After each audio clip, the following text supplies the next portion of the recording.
Welcome back to the Blue Stable, everybody. As always, my name is Destin Adams. Michael and Rashad were not able to make it tonight. We're actually recording this one a little late. We're actually recording while the Lakers are currently getting their asses handed to them on TNT. We don't have to go into that too much, but Rashad's probably glad he's asleep right now. Let's just say that.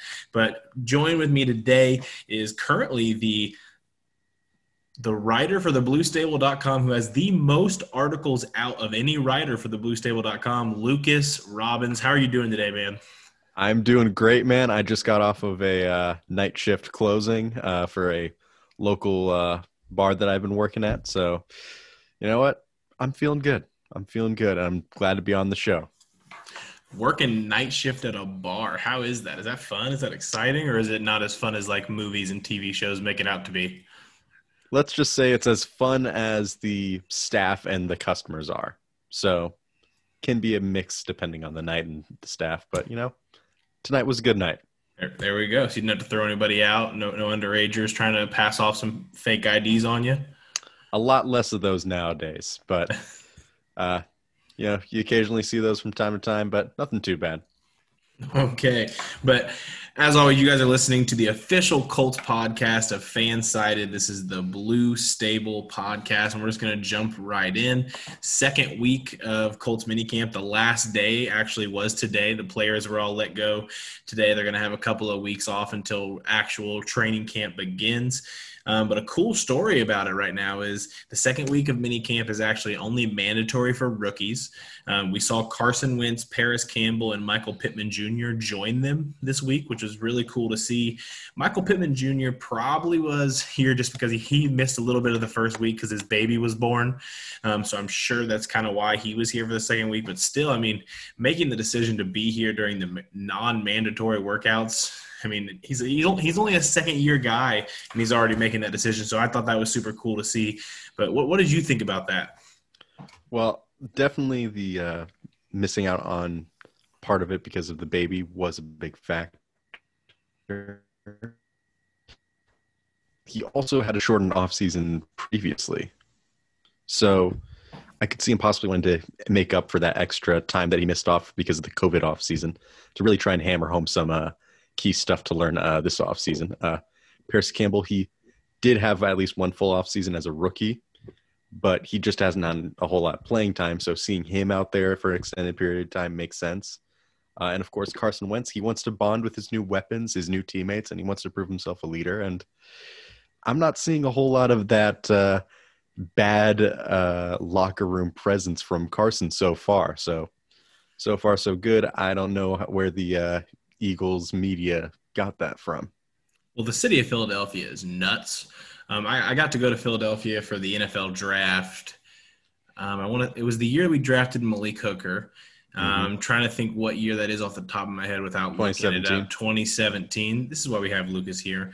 2017, and man, the city is ridiculous. Super cool, super nostalgic to see some of the stuff, but the people in Philadelphia are crazy. I could never live there. It's just wild all the time. And I mean, I get it if some people like that mindset and that environment, but that's just not for me.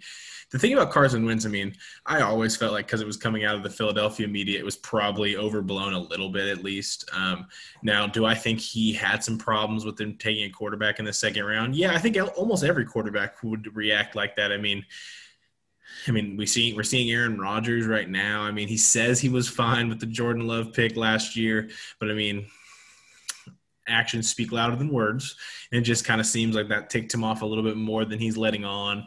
And I just feel like that's something that all quarterbacks probably have to deal with, especially when Carson Wentz is as young as he is NFL career-wise for that decision to be made.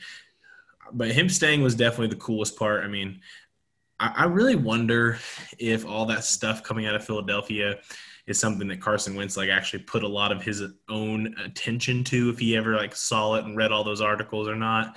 Because some players like to get into that, like Darius Leonard likes to look into every negative thing said about him and get into those things on Twitter and articles like that. So I'm curious if Carson Wentz ever really went down those rabbit holes.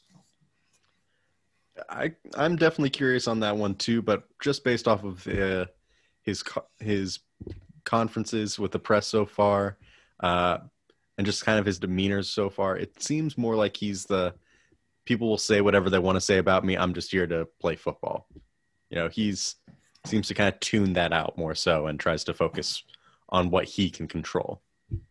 So, hey, to each their own. Some people want that extra kind of want to hear it to give them an extra push. Darius Leonard, like you said, very notable. I've been seeing him on social media quite a few times, liking posts that diss him, just so he kind of gets that extra fuel for later. And we all know how he took to being called the worst pick in the NFL draft when he was coming out. He took it as well as a player can and used that as some amazing fuel. So to each their own, of course, on their motivational and preparation tactics. But I'm liking what I'm seeing so far from Wentz, but we also got to see what he does in game action. Yeah, mental is just really half of it. Now, the good part for us is a lot of the mental things was kind of a lot of the knocks on him coming into his tenure in Indy, because a lot of people, the phrase was going around that he was mentally broken. And Colts fans have been through that. I mean, the quarterback who shall not be named, Andrew Luck. But you just named him. Apparently, I know. I break a lot of those rules here on the Blue Stable, but Andrew Luck even had some of those kind of floating around. I mean, right before he retired, a lot of people were kind of going through the fact that he just did not feel mentally there anymore. So, I mean, those are definitely some concerns, but he definitely had some poor play last year. But even the mental part just kind of looking like it's either taken care of or was overblown is definitely a positive to look at for Colts fans. Mm-hmm. Absolutely. But yeah, getting past minicamp, I mean, this past week was only rookies and plus those 3 veterans staying this week. There isn't really much to go into. The rookies are really just trying to get a hold of the playbook. Me, Rashad, and Michael, and a few other Colts bloggers and podcasters had the opportunity to sit in on a presser and ask some questions to the offensive and defensive coordinators, Matt Eberflus and Marcus Brady this week, and also some rookies today. And we got to hear a little bit from Eberflus talking about how Kwity Paye and Dio are really just attacking the playbook during minicamp. They have really dove into it. He feels like both of them have picked it up super quickly for defensive linemen as rookies. He's really impressed with them so far. I was expecting that from Kwity Paye. I was surprised to hear about Dio already, just because I really thought a lot of training camp and minicamp would be a lot about rehab for him and maybe not even being here if he had to do some rehab. So seeing him already jumping into the playbook and using this time not only to recover physically, but to make sure when he's recovered that he's already mentally on page with some of these starters to be able to produce when he's back. I love to see that. Yeah, I'm excited for both Paye and Dio. I feel like Dio, of course, will be more of an impact in 2022 rather than 2021, just because of, like you said, rehabbing from that Achilles injury. But excellent sign to hear both of them are really jumping into the playbook. You could say it's possible coaches speak and everything, though we'll have to see how this development takes place on the field. But from what I've heard the whole entire offseason, I have heard nothing but glowing reports of both of their football character just on and off the field. So I believe that they will have the commitment and work ethic to kind of work through some of the playbook differences and different roles of the defense and ultimately develop into some really reliable Colts players down the line. Health permitting, of course. Yeah, so to even be on the draft board for the Colts, you kind of have to have that football character. It's basically a requirement at this point. Mm-hmm. I mean, if you don't have that football character, your talent has to be off the charts, it feels like, for them to even consider it. I was shocked to see they were interested in a guy like Sam Ehlinger, personally, just because of him having this fiery kind of off-campus and stuff here and there as well. But I mean, they've only said positive things about Sam Ehlinger, and I feel like they've been even more positive on Ehlinger than they ever were on Jacob Eason last year. I just feel like they're very glowing about the person of Sam Ehlinger. I mean, we're not hearing as much about the talent like we heard about Jacob Eason, where they were highlighting how big his arm was and how he can make all these wow throws. But for Sam Ehlinger, it's all been about his character, his personality, that fire that I talked about, and saying how it's a positive, how they feel like he's a leader and a winner. There's just a lot of things that came out of rookie camp and just the draft in general that surprised me, I guess. Yeah, absolutely. Ellinger's character has been talked about glowingly.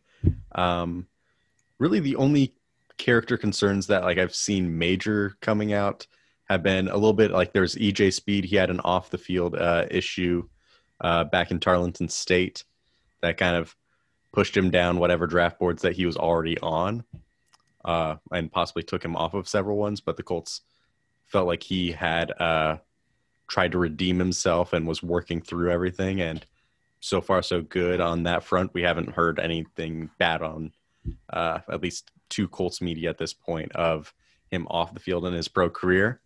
I haven't heard a whole lot of him on the field in his pro career, of course, too. But it seems like they're willing to kind of take those shots at guys who may or may not have that character concerns, especially more in day 3 of the draft. On day 1, they try and go absolutely for those phenomenal people who are absolute locker room fits and can be an asset both on and off the field. Hey, which maybe the 2021-2022 campaign is the year we see EJ Speed break out. And that kind of leads to our next topic that I want to talk about, and it's predicting the Colts end-of-year superlatives. I mean, if you remember going back to high school, I don't know how long that is for you, Lucas. For me, I graduated high school in 2016. We're the same graduating class, man. Look at us, Lucas. Class of 2016 represented today here on the Blue Stable podcast. But so we're going back to there. We're putting our caps and gowns back on. We're thinking through the superlatives here for the Colts. First off, we're going to let you start, Lucas, and we're going to go MVP. Who is simming over all the way to the end of the year? Super Bowl has been played. Hopefully the Colts are holding Lombardi up, of course. Who was the MVP for the Colts in the 2021-2022 year? For the 2021 season, we haven't made a whole lot of crazy moves, so it's all about continuity this year. But for the MVP, I am predicting it is going to be DeForest Buckner. That man is going to be the driver for so much in this defense. I know there's been Kenny Moore is phenomenal. He is one of the best, if not the best, nickel corner in the game. Darius Leonard is a maniac and apparently a Cowboy as well. So absolutely phenomenal playmaker, and just like truly like the soul of the defense is Darius Leonard. But DeForest Buckner, he's going to be not only the biggest threat on the defensive line and rushing the passer this year, but he's also going to be the mentor for Kwity Paye and Dio. And whatever success that they have is going to be helped immensely, not just by that mentorship, but by him just taking up blockers on the interior. He's going to command so much attention this year. And even if he might not always show it in the stat sheet, he's going to be a phenomenal presence on this defensive line. So I'm going to go the opposite side of the ball, actually opposite side of the trenches. And I'm going to say the MVP for this season for the Colts is going to be Quentin Nelson. My reasoning is going to be, I think Quentin Nelson knows he's going to need to step up a little bit. I think the first few weeks of last year, we saw a little bit of a down part for Quentin Nelson. But, a down part of the season for Quentin Nelson is career bests for most guards in the NFL. But I still expect that to piss him off a little bit, that he started off the year slow last year. This year, if he starts out slow, we're going to have a backup left tackle in. Costanzo is not going to be here this year. He's retired. Eric Fisher is going to miss, if I had to guess, the first 3 to 5 weeks of the year, nursing his Achilles injury. So do we see Sam Tevy? Do we see Will Holden? Who knows who's going to be there? But Quentin Nelson is going to be the guy next to him. We know that for a fact, and that is going to be crucial for whoever's there at left tackle. Quentin Nelson's going to be that guy. I think Quentin Nelson's going to step up. He's going to earn that contract that's coming his way, where he's going to end up being made. I don't think he's just going to be the highest paid left guard in football. I think he's going to be made the highest paid lineman in football, personally. I think that's just who he is. I think that's the level of player he is, and I think he's going to go out and prove that this year. So Quentin Nelson is going to be the MVP for the Colts for the 21-22 year. Next up, the award we have is Most Improved. Lucas, I'll let you go first again. Most Improved. Now, there are quite a few Colts who definitely feel like they need to show up this year. Many are going to be on their contract year. We signed a bunch of guys who are going to be on one-year deals or re-sign guys on one-year deals. But the one who I'm saying is going to be most improved is going to be one of those guys, and it's going to be Tae Kwon Lewis. Tae Kwon, he has been a very high upside athletic defensive end / defensive tackle for the last 3 years. Unfortunately, a few injuries have come up, and there's been a lot of veteran presence up front that's kind of withheld him from being more than a rotational lineman. But this year, there is not a whole lot of veteran presence on this defensive line, especially at the edge. So he's going to be that veteran guy at the defensive end.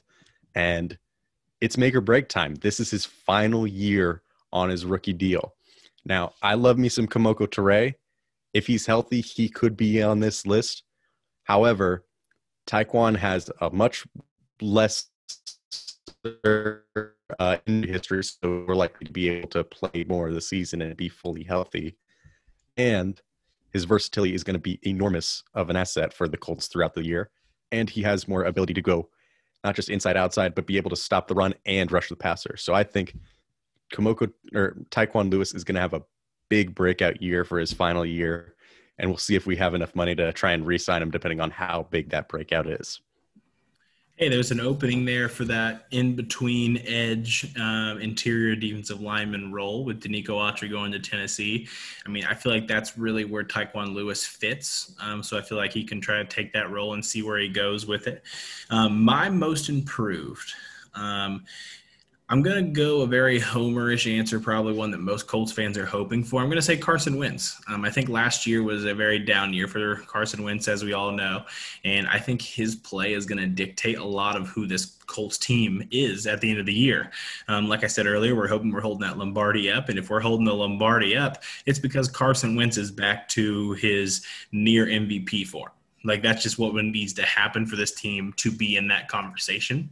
And I think that's what we're going to see from Carson Wentz. I think the situation is perfect. I think the head coach relationship is there. The team chemistry already seems strong here in Indy for Carson. The offensive line is going to be a great asset to Carson. He's going to have a great run game with one of the best, if not the best, running back room in the NFL. Them and the Browns are the two that I would really throw in that conversation. So I really expect the most improved player to be Carson Wentz. I expect him to come out and show that he still has that talent, show that Philadelphia made a mistake moving on for him as early as they did, and they made a mistake drafting Jalen Hurts. Like, just overall, Carson Wentz needs to go out and prove those right and prove those wrong. I apologize, and be that most improved player that I believe he can be. Next up, we have Rookie of the Year. To make it fair, we'll do an offensive and a defensive. We'll each do one. So I'll let you go first, and you can choose defense or offense. Lucas, the world is your oyster. Well, the obvious candidate for Rookie of the Year for the Colts is going to be Kwity Paye, the first-round pick. He has phenomenal tools, size, speed, athleticism, length. He has almost everything you want physically in a defensive end. However, I've gone defensive line the last 2 ones. So I think it's fair for me to change it up a little bit. Let's go the path less taken. And I'm going to go Kylen Granson, the tight end out of Jim Irsay's alma mater, SMU. Now, as you said, Carson Wentz is going to have a pretty sizable improvement this year, according to both you and me as well. I did post a projection article for Carson Wentz as the very first article on the Blue Stable website. Check out thebluestable.com for all Lucas's work. Plug. Absolutely shameless on that one. But as we know, Carson Wentz, he loves the deep bomb. Absolutely. He has one of the biggest average depth of targets, and Kylen Granson is a vertical threat down the middle. Also, Carson Wentz the Eagles last year targeted the tight end more than any other team in the NFL, even more than the Colts, who surprisingly were in middle of the pack on that front. So I think Kylen Granson is going to step into a very big role in the passing game this year, and he's going to surprise a lot of people and maybe shoot up some dynasty fantasy boards. Hopefully you're not listening to this if you're in any dynasty format that I am playing in this year, because I really am banking on getting Kylan Granson in the 3rd or 4th round in my 6th-round rookie dynasty drafts this year. But I agree with you there. If you would have went defensive, that's where I would have went for my offensive rookie of the year. So I think we're going to be on the same page for both. You went offense, so I'll go defense here. And so defensive rookie of the year, I think it's going to be Kwity Paye. The reasoning, I feel like we have a few guys that we drafted that could get more playing time than people expect, but I think Kwity Paye is the only one that we should expect to start day one on the defensive side of the ball.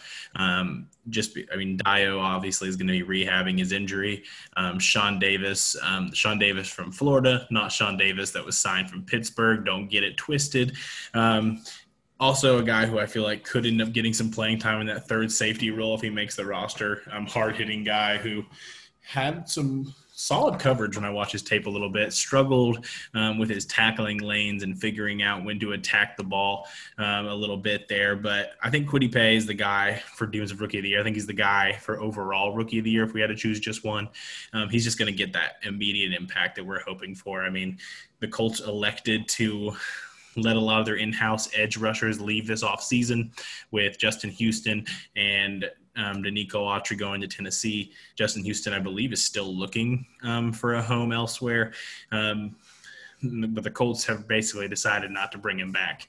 So it's going to be a Kwity Paye, Kimoku Toure, Ben Banogu, Tae Kwon Lewis, kind of mole rushing through there. Al-Quadib Muhammad is another one that I forgot to mention, all getting snaps there on the edge. And I think Kwity Paye is going to lead them all in snaps, and that's going to be huge for him and for the Colts.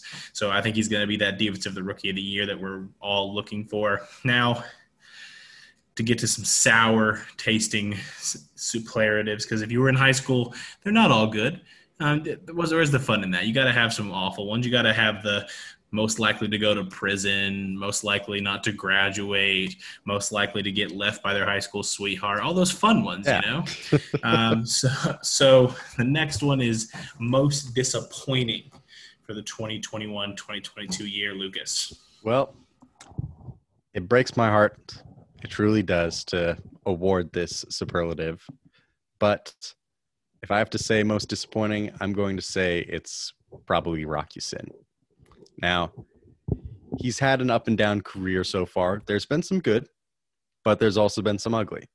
And this is the sink or swim year for him with the most competition that he has ever had for that cornerback 3 spot.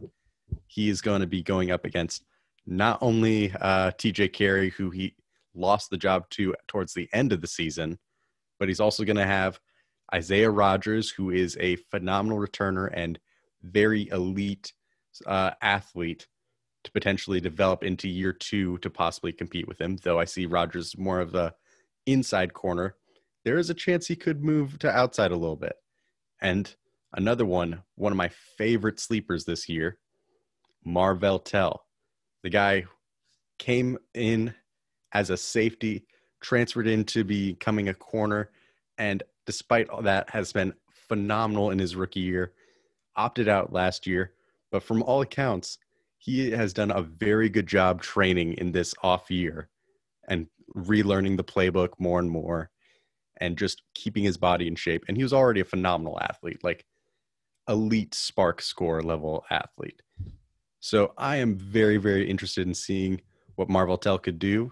He also didn't miss a single tackle his rookie year and was pretty solid in coverage. So, and that, with all that being his first year as a corner, I expect his development to continue to go up and could be at the detriment of Rocky Sin's job. I mean, like you said, it's always tough to give out a most disappointing. I'm hoping you're wrong. I'm hoping Rocky Sin bounces back and he earns that role. I just feel like his talent has the most upside for that cornerback 3/2 on the outside corner spot to be just to give the Colts that need that they have there. So I'm not going to say Rocky Sin because I need it not to happen. I need him to have that bounce back year. I need him to show the talent he can have at this level. For most disappointing, I'm going to go Mark Lewinsky, right guard for the Colts. I think of the returning offensive linemen, I think it's obvious that Glewinsky is the worst of the five. The Colts showed a lot of interest in adding some guards behind him in this last offseason. I feel like it's a very underrated part of the offseason that we've seen. We have Chris Reed coming over from Carolina, who I really like a lot of his tape. Going over to that right guard spot. Some people don't actually realize that Will Fries out of Penn State is going to end up playing guard in the NFL. The Colts have said it multiple times already. When you watch his tape, it just screams guard. Just feels like that's more where his strengths are going to slide over and play. It just feels like over and over the Colts have put a little bit of pressure at the guard spot. And, if we're being honest with ourselves, it's not because they don't have faith in Quentin Nelson. So going over to the other side, Mark Gwinski's that other guy. He's getting up there in age. I think it could end up being to where Gwinski's gone in the next year or two maybe. And I think they've been looking at other options on purpose. So I'm going to say most disappointing is Mark Lewinsky, because I'm going to say even with the addition of Fishers when he gets here at left tackle, that Lewinsky is still the odd man out and the fifth best offensive lineman on this elite offensive line. I agree with that, and that comes into our most likely to not return / notable free agent entering 2022. I'm going to pick up right off where you left off there, and I'm saying it's Glewinsky too. I think they have definitely been making plenty of moves there with not only Fries and not only Reed, who, though, is also on a one-year deal, has been a starter at this level before and is a better pass blocker, in my opinion, than Glewinsky. Not nearly the same run blocker, but could be competition for him at first starting snaps even this year. But even if Glewinsky does win the starting job, he's going to be the odd man out in terms of who they're going to be trying to re-sign this year. They have to sign they've already put Quentin Nelson on his 5th-year deal, but they have to re-sign Braden Smith, who is a central right tackle and one of the best right tackles in the league. They have to sign Darius Leonard, the maniac. They are very likely going to sign Nyheim Hines. And then you go into some more difficult decisions of players who are still pretty productive, like T.Y. Hilton or Xavier Rhodes as well, who could also be re-signed as well. So Glewinsky, considering his relative disappointment along that offensive line, which, to be fair, being 5th on that offensive line is pretty standard for almost every offensive lineman. There are phenomenal guys on every other starting position. But with all their moves there, with Fries, Pinter the year before, and possibly maybe deciding to go for Reed later on, it doesn't seem good for Glewinsky long-term for the Colts, sad to say. And especially if they really invest in their offensive line, because Ryan Kelly is already a top-paid center. Quentin Nelson, he is probably going to be the highest-paid guard in history, possibly the highest-paid offensive lineman ever, but I don't know if he's going to be able to break Trent Williams' contract that he just signed. And you got Braden Smith, who's going to have a very, very lucrative deal. And even Eric Fisher could re-sign for a very lucrative deal after this 1 year. So at the end of the day, you can't sign all your offensive linemen to crazy deals, and Glewinsky's the odd man out. Like you said, it would be hard not to be the 5th best lineman on this Colts offensive line. But it's just been the case for Glewinsky the last couple of years, and it's going to be the case this year as well. I'm going to go a different route. You can tell me if this is not notable enough because of the competition in the room, and I have a backup if you don't feel like this is notable enough. But I'm going to say the most likely not to return is Marlon Mack. I think I was shocked to have him back this year. The running back market wasn't very lucrative once they hit the market this year. And I think Marlon Mack has a starting ability. It's just that Achilles injury has just been a Achilles heel, no pun intended, for running backs. It has ended almost so many great running backs' careers. The Achilles is really what sent Arian Foster down his injury troubles and really ended his what looked like a very promising career after being an undrafted rookie. running back for the Texans is just that Achilles is just hard for running backs to get back from. I hope the best because there's not many Colts that I have liked, respected, loved more than Marlon Mack. And I want him to get a chance to start elsewhere. But Jonathan Taylor and Hines are the duo of the future for the Colts running back backfield. But when you can get a guy like Marlon Mack, who's a great locker room guy, horseshoe type of guy, back in the locker room for as cheap as they did because the market wasn't lucrative, they had to do it. But I cannot imagine that'll happen again, whether it's him going elsewhere or the Achilles injury isn't healed to the point that he's able to compete in the NFL level again, God forbid. But if you're listening and you're like, Destin, that's not notable enough. Everyone thinks Marlon Mack's leaving. My option B, because I'm here to please you guys, the listeners, and you guys can get off my back on it. My option B would be George Odom. He's a guy that, I mean, if you're looking at home now saying he's just a special teamer, Destin, he was an all-pro. Don't try to tell me he's not notable. Very few guys get that accolade right there unless your name's like Matthew Slater with the Patriots and you get it over and over and over again. But George Odom is a guy that I feel like even this offseason expressed that he would like to play more safety. He believes he can do it. And the Colts really have their two safeties for the future and Kari Willis and then James Blackman. But George Odom is going to have to understand that eventually. And if he wants to play more actual safety snaps, he's going to have to go elsewhere. The Colts do like to run a little bit of a third safety set here, use a guy in the box role. And that's really where the only place Odom's going to get snaps if he does get on the field for the safety roles bearing injuries. Again, something we don't hope for. I think he's a guy that could most likely be gone after being re-signed this year as a restricted free agent. I could see that too. And it's sad to see him go. He is one of the best coverage guys in special teams, led the league in special teams tackles last year. So he was very well deserved, not just because of any sort of name recognition, which he certainly did not get, but he won solely based off of merit last year. So sad to see him go, at least on the special teams front. Hopefully he can find that bigger role on defense later on. Which leads us to our next topic, and this topic is our One Call Technology topic of the day. One Call Technology is a managed telecom service provider whose senior staff has over 100 years of experience in virtually every aspect of business communications, business phone system installation and services, managed telecom service providers, telecom carrier managements, and high-speed internet. Head on over to One Call's website at www.onecalltech.com or give them a call at 888-585-8850 and tell them the Blue Stable podcast sent you. And last topic of the night, we have to get into some fantasy football for you people. We're getting there, guys. It's June officially. Fantasy podcast. I mean, fantasy drafts are probably happening as we speak. You're sitting there going through your sheet trying to figure out the best person to take. And we want to talk about some Colts players. And would you rather have this Colts player or some other guys around the league? So we're going to start out with none other than Carson Wentz, Lucas. And I have some options here, some other guys you could possibly draft and or trade for. And I want you to tell me who you'd rather have, Carson Wentz or Sam Darnold.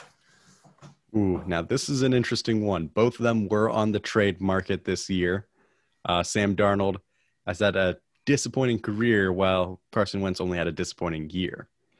However, Sam Darnold is leaving the stench that is Adam Gase, and he's going to Carolina with Matt Rule, and he has quite a few weapons there to work with over in Carolina. I love the weapons there with DJ Moore, Terrence Marshall Jr., they have a few other guys here there that are very, very interesting there. Of course, Christian McCaffrey out of the backfield is a great asset as long as he's healthy. But at the same time, while Sam Darnold does have a lot of natural talent, I don't know how much he was definitely limited by Adam Gase. No one's going to deny that. But I saw also plenty of mental mistakes as well. So how much of it was fully Adam Gase's fault and how much was also to blame for Darnold will be determined. Similarly to Wentz and Peterson. That is a pretty tough one in my opinion, but I'm going to give the edge to Wentz just because I'm a little bit more sure on Reich's tutelage more than Rule's tutelage to kind of get him to bounce back. It does have a little bit better of a running upside as well to kind of supplement that in fantasy. So this one comes down to what format you're playing in for me. If it's a redraft league or a dynasty league. Because for a dynasty league, I like my backup quarterback option to have some high upside for the future. And then if I have to play him for 1 week while my starter, like for example, like an Aaron Rodgers is playing because he's up there in age, but he's producing at a high level now. So if I want my backup to be someone like that, I'm probably going to say Sam Darnold, just to be a little different, I guess, on the dynasty side. If it's doing a redraft and if I had to choose one of them to be my every week starter for next year, I'm taking Carson Wentz for sure. I just think the odds of him producing right away are more likely than Sam Darnold for next year personally. So I would go Wentz in redraft. I'd go Sam Darnold in dynasty. Next option, would you rather have Wentz or Jared Goff? Well, this one I feel is irrelevant on format because the answer is the same either way for me, and that would be Carson Wentz. Jared Goff, he's had some good fantasy seasons. However, that was under the tutelage of Sean McVay, who was one of the greatest offensive minds in the NFL. And he also had phenomenal weapons in St. Louis/LA over there with the Rams. And now he goes to the Lions, who, while I do like their offensive line to protect him, his weapons are very, very lacking, especially at the wide receiver core. So I think Goff can still be a solid quarterback, but he's never really shown to be the guy who elevates the talent around him. He seems to be more so of a product of what's around him rather than the uplifter of everything. So I feel like I'd give the edge to Wentz in both redraft and in dynasty, though both of them are from the same draft class. So age-wise, they are roughly the same age, but because of that, I'd give the edge to Wentz because I feel more of a comfort in the system and the talent around him. Yeah, I agree 100%. Not only were they in the same draft, by the way, picks 1 and 2, both traded up for that year. Pretty rare occurrence where the number 1 and number 2 pick were traded in the same draft class. Both moved on in the same offseason. Kind of a wild setting to really look into all that about. But I agree. I think it's Carson Wentz in both. I don't think the situation, even though I think the Lions – are doing the rebuild correctly. I think they're going to have some success later on because of it. It's not year one, and it's not with Jared Goff. Dan Campbell's trying to sell us on these little mini camp interviews that Jared Goff is making some wow throws, but it doesn't matter when you only have TJ Hawkinson to throw to. And I just don't believe that that's an option that's going to lead to fantasy success. I wouldn't touch Jared Goff in fantasy with a 9-foot pole, maybe even farther. So it's Carson Wentz in both, like you said. This one is maybe the hardest one, another guy who moved on. So didn't even actually mean to do this, but all 3 options that I gave for Carson Wentz are guys that moved on to a new team this offseason, and it's Matthew Stafford. Ooh, now this is an interesting one because I have had Stafford in several different leagues over the years. I've been always fascinated by his upside and talent, but he's always seemed to be limited by the Detroit team and the roster and the coaching around him.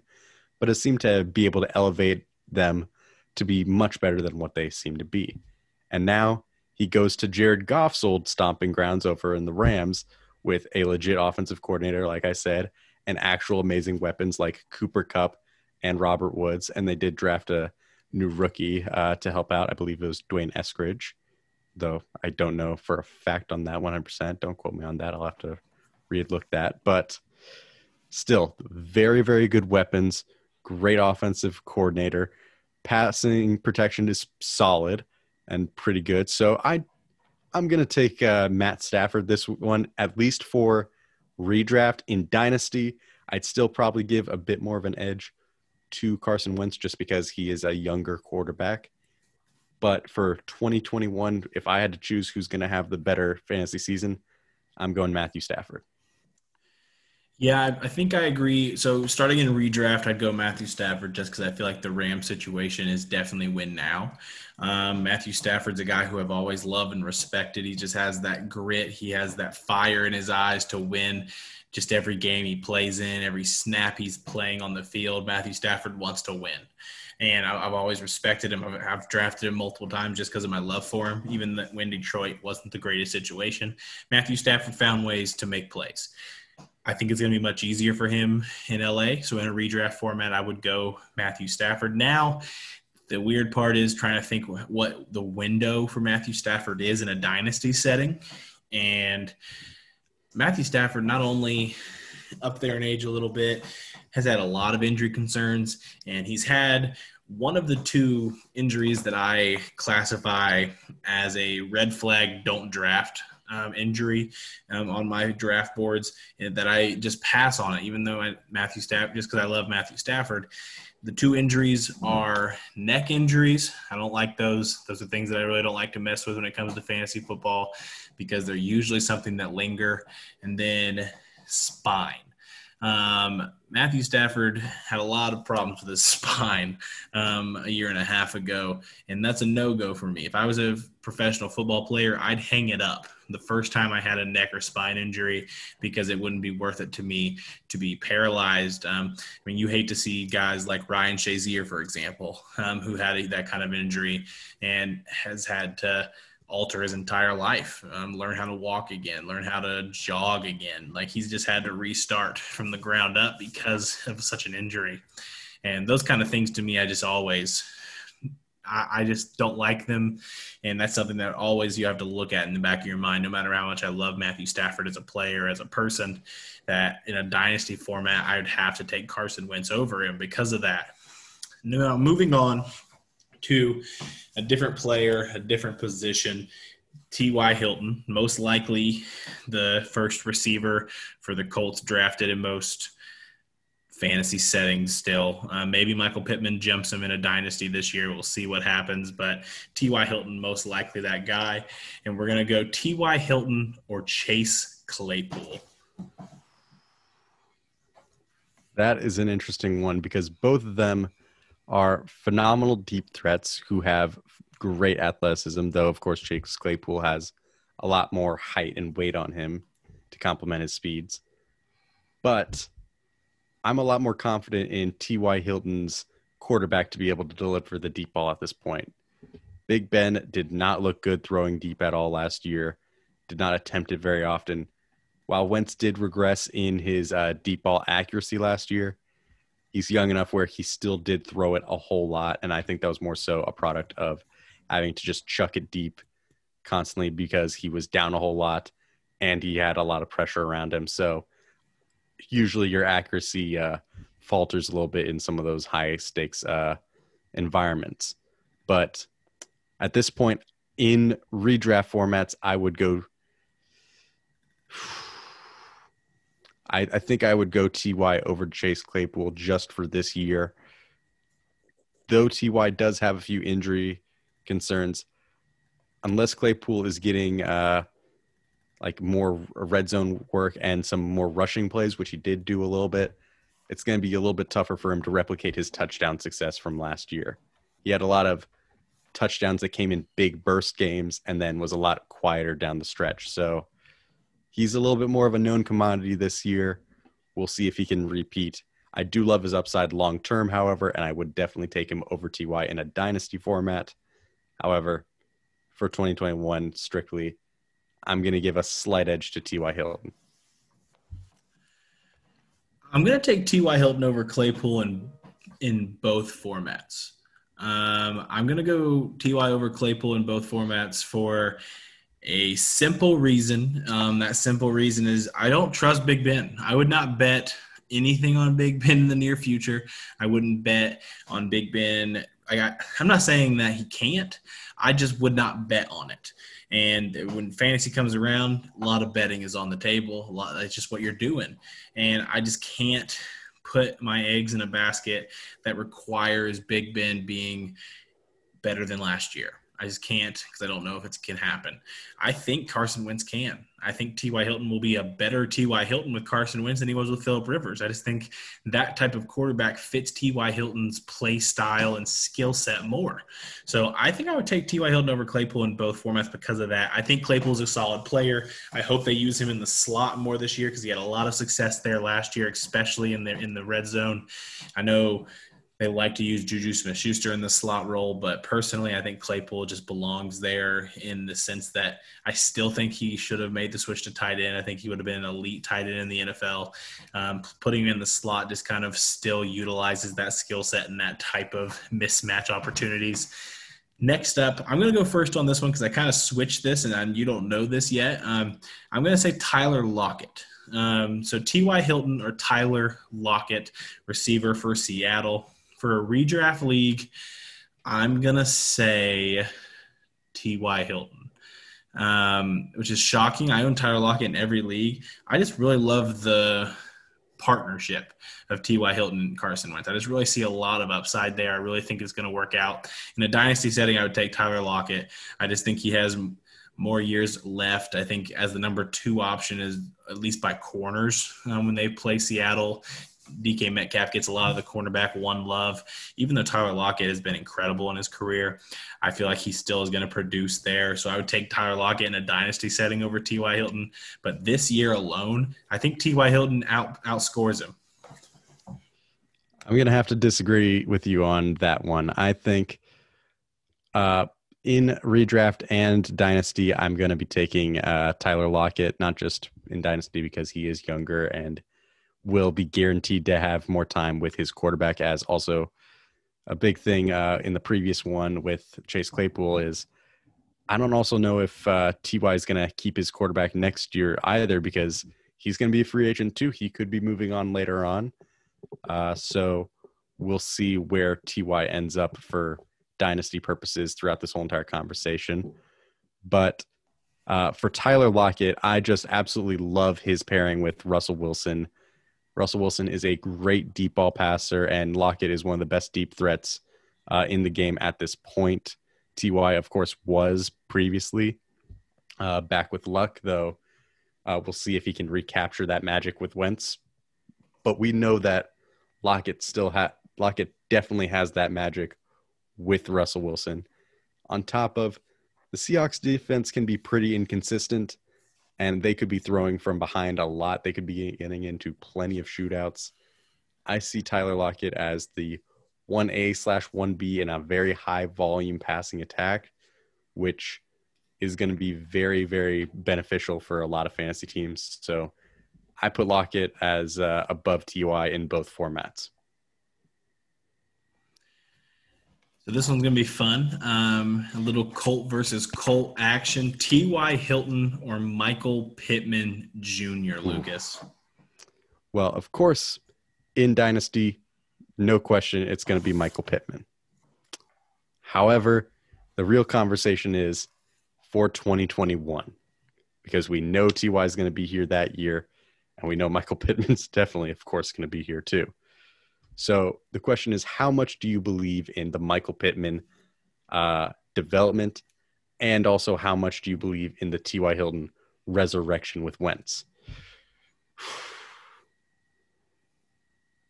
Personally, it's going to be a very tough one. I think they are 1A, 1B in this offense. The question of who is the A and who is the B is very, very tough to determine because Michael Pittman did show up a lot last year, though that was with a different quarterback. But the coaching staff absolutely loves him, though they also do love T.Y. Hilton. So right now, I'm even going back and forth on this in my mind. And so for the 2021 purposes, I'm going to go T.Y. Hilton. Just a slight edge over Michael Pittman Jr. Though, Dynasty, of course, MPJ all the way. Side question. Let's say normal 15-round Dynasty League. You're just starting at year one Dynasty draft. What round are you taking Michael Pittman in? 15 rounds. How many teams? Let's say 10. I would take him in the round 7 to 9 range. That's around what I was going to say. I think I would have said 8, right in the middle of what you said. Yeah. So I think you're right. In dynasty formats, it's Pittman over Ty easy. Just a lot more upside, a lot more definite years in Indy, a lot more definite years to grow with Carson Wentz. It's just a lot more definites with Pittman in a dynasty setting. The redraft gets harder. Like I said earlier, I just think the Ty Wentz connection is going to work, whether it's long-term or it gets him a payday elsewhere. I think Ty is going to have a lot of 21-22 success. I really do. So I'd say Ty in a redraft. And I mean, I'd probably have Ty a little bit higher than most people in the redraft for this year. I have an article coming out soon at thebluestable.com. Lucas shamelessly plugged, so I feel like I can shamelessly plug on my fantasy rankings for positions for the 21-22 year coming out soon. So I don't want to spoil it, but just expect T.Y. Hilton's going to be higher on my list than most. It's just kind of where I have it right now. So T.Y. Hilton in a redraft, Pittman in a dynasty, same as you, Lucas, about round 8 for Pittman in dynasty. So we're pretty much in the same realm there. So next up, Jonathan Taylor. First one, Jonathan Taylor or Aaron Jones? Ooh, there are plenty of questions on this one, especially with Aaron Jones. We do not know if he is going to have his bus buddy Aaron Rodgers still on the team. He could be traded, he could not, and then it puts into Jordan Love, and we don't know how Jordan Love would target Jones the same way or not, or if you'd give him more carries or not. So the volume questions for Jones remain there. And also Jonathan Taylor, how is he going to look in year 2? Is he going to continue that end-of-year pace where he was arguably the best runner outside of Derrick Henry in the NFL? Or is he going to struggle a little bit more was that a possible facade? And I know I would hate to find out that, but Aaron Jones is the more proven player, and if Aaron Rodgers is there, he's going to have more red zone upside. Plus, I believe he will have a bigger receiving volume than Jonathan Taylor for 2021, assuming, of course, Rodgers is on the team. But that is a very big question at this point. So assuming everything on that, I'd give a slight edge to Aaron Jones because he is more of a feature 3-down guy than Jonathan Taylor, and, of course, has more touchdown opportunities. But for Dynasty, I would take Jonathan Taylor over Aaron Jones because Jonathan Taylor is far younger and running backs do tend to fizzle out around a little bit into the late 20s.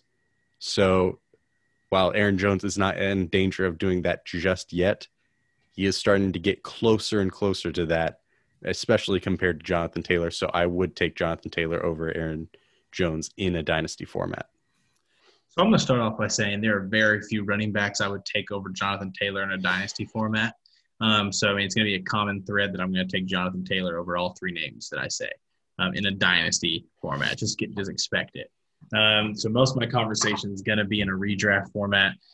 For Aaron Jones, the big thing that comes down to me, I pick Jonathan Taylor over Aaron Jones even in a redraft because running backs, when they get paid, just tend to fall off. Like, I don't know if it's a motivational thing. I don't know what it is, but just whenever running backs get that contract, it just seems like they are never the same guy.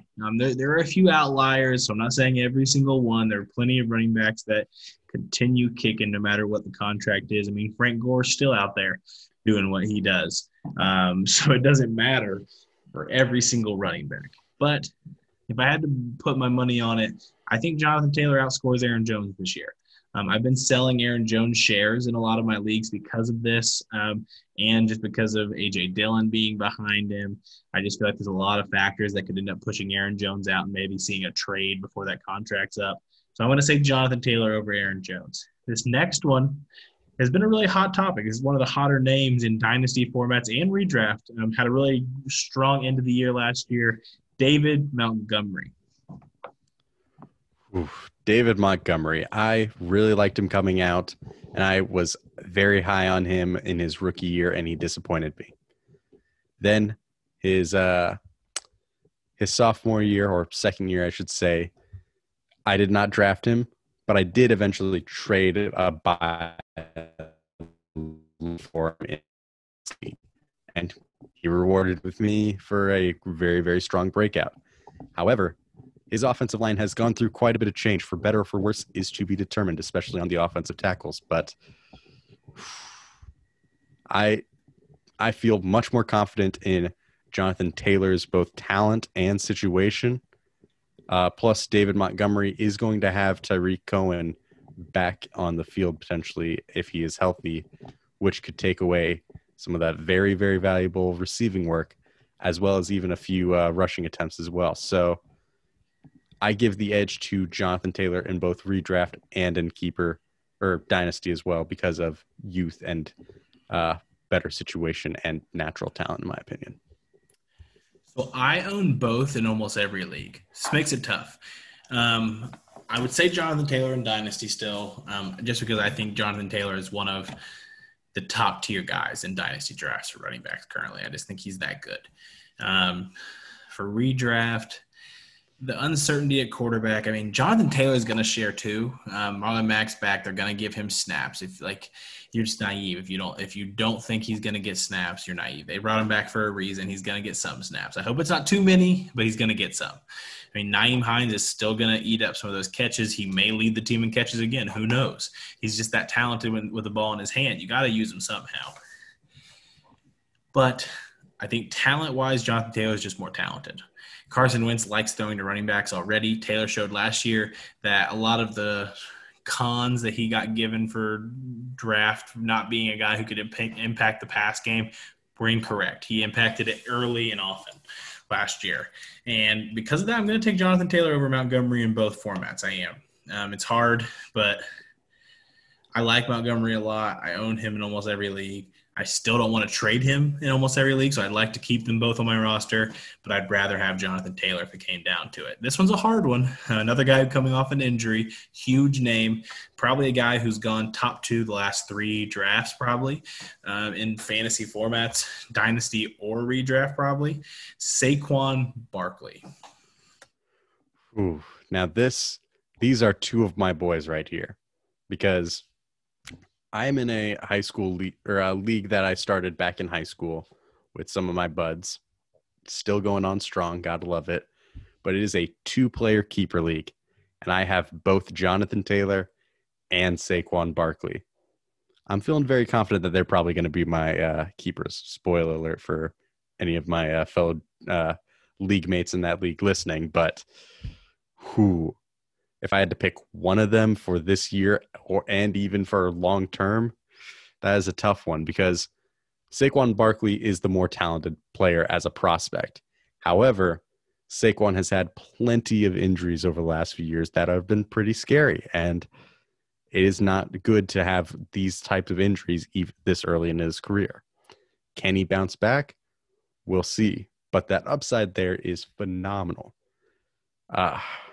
Assuming health, which is a very big if, I would take Saquon over Jonathan Taylor in a redraft one.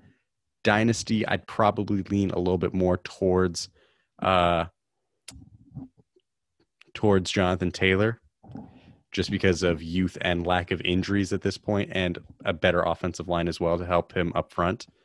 But that is a very tough one, and I will not blame a player in a redraft format or even dynasty really to still go in on Barkley. That upside is still there, and it's devastating to see that injury level. But if healthy, he could be the best back in the NFL this year, and he's got the receiving work that Jonathan Taylor will not be able to get as long as Nyheim Hines is there. So the upside is definitely higher for Barkley in both formats, but the risk is substantially higher as well. So it depends on the fantasy manager. If they want to go for chasing the upside, go Barkley. If they want more proven reliability, go Jonathan Taylor. But for me personally, I am taking Jonathan Taylor in both. So if Barkley's healthy, it could bite you for at least 2021, if not later. So for Dynasty, I'm taking Jonathan Taylor. Like I said earlier, very few guys that I'm taking over Jonathan Taylor in a Dynasty league. I will say, if you are a believer in Saquon Barkley and you think he can make the trip back, right now is the time to trade for him. I feel like his value is lower than it'll ever be right now. To try to trade for him, I feel like it's the time to try to make a deal if you want to get him. In a redraft league, I think I'm going to go Barkley. I think his talent is there to the point that I would give him a pass on the coming off the injury and at least give him credit for a redraft league, one that I don't have to worry about for multiple years down the road. So I think I would still go Barkley over Taylor this year. It's close. It really is. The injury scares me a little bit, but I think Barkley is just too talented and his workload is going to be so high if he's hopefully healthy by week 1, which all signs point to him being. I think I would still go Barkley in redrafts.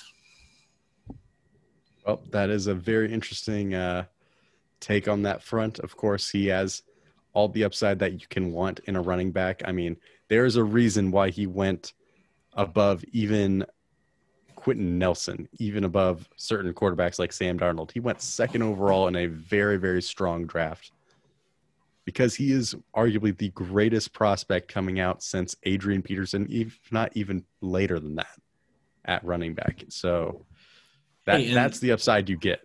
And these running backs that are starting this quad pick game, Saquon Barkley was the creator of this trend. I mean, he gets no credit for it, but I mean, the man has quads of steel that just doesn't get credited in this. People keep making it out to be that A.J. Dillon created this quad war. It was Saquon. Oh, it has to be.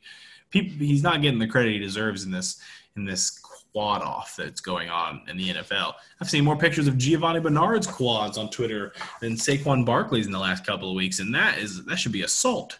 Heck, even Mike Davis is getting some quad love right now. Now that picture was ridiculous. The NFL should have tested him right after that picture came out. That one, I was suspecting a little bit of Photoshop right there. That just was unrealistic at that point. Been. That quad was going down to his knee. Whew. It's either that is Photoshop or that is the real thing, and everyone needs to buy him in fantasy football. Apparently. I mean, if quad size generates to fantasy points, buy Mike Davis shares. Just draft all the quadiest players you can. Get Derrick Henry. You get Saquon Barkley. Somehow you get both of them. A.J. Dillon, Giovanni Bernard, Mike Davis. Boom, you're done with your running backs right there. And phenomenal. So easy to name your team. There's got to be so many quad-related things you can name your team this year. This wasn't a topic for the show, but before we head out, what is your go-to fantasy football name this year? Ooh. Well, there's plenty of names that everyone does for various different players that they draft or references that they go for. I am sticking with the one name that I changed my high school team name previously, and the 1 year that I changed it, I won a championship with one of the most dominant rosters I had ever assembled. So I'm keeping with that one.